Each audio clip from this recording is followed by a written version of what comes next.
अरे जास्त आगे वाढलो तर याच्या पलीकडे चालला जाईल. थांब आता 2 मिनिटं.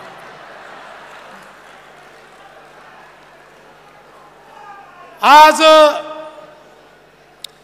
मला अतिशय आनंद आहे की आपले नूतन अध्यक्ष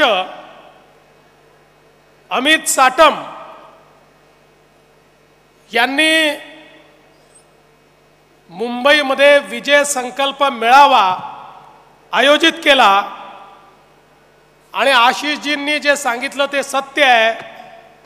या ठिकाणी बसलेल्या कार्यकर्त्यांचा जोश पाहिल्यानंतर आपला विजय आता कोणी थांबवू शकत नाही हा विश्वास माझ्या मनामध्ये आहे. मागच्या महानगरपालिकेत थोडक्याने राहिलो होतो, 2च कमी पडले होते. पण तुम्हाला माहिती आहे, कमी असले तरी काय करायचं आपल्याला माहिती असल्यामुळे आपण गणित जमवलं होतं आणि भारतीय जनता पक्षाचा पहिला महापौर हा त्यावेळी बसायची वेळ आली होती. पण मला आजही आठवतं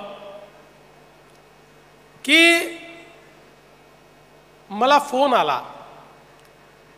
एकनाथराव शिंदेजी जे आता आपले सहकारी आहेत आणि मिलिंद नार्वेकर यांचा फोन आला आणि ते म्हणाले, देवेंद्रजी आमची तुम्हाला विनंती आहे, आपली महायुती आहे, ठीक आहे तुमचा महापौर बनू शकतो, पण इतकी वर्ष आमचा महापौर बनतोय, उद्धवजींची इच्छा आहे आपला महापौर झाला पाहिजे. उद्धवजी खूप नर्वस झाले आहेत, ते खूप नाराज झाले आहेत, त्यामुळे आमची विनंती आहे की तुम्ही शिवसेनेला महापौर द्या. आणि आपण त्या ठिकाणी क्षणाचाही विलंब लावला नाही. माझ्या सगळ्या सहकाऱ्यांना मी बोलवलं, त्यांना विचारलं की काय करायचं. सगळ्यांनी सांगितलं की ठीक आहे, तुम्हाला जर वाटत असेल तर आपण एक पाऊल मागे घेऊ आणि पुन्हा एकदा महापौर त्यांना देऊ. आणि आम्ही हा निर्णय केला की ठीक आहे, महापौरही तुम्ही घ्या, उपमहापौरही तुम्ही घ्या, स्थायी समिती अध्यक्षही तुम्ही घ्या. या महानगरपालिकेमध्ये आम्ही अंकुश म्हणून त्या ठिकाणी काम करू, विरोधी पक्षाचं काम करणार नाही. पण तुम्ही कुठे चुकलात तर तुम्हाला लाईनीवर आणण्याचं काम हे आम्ही करू.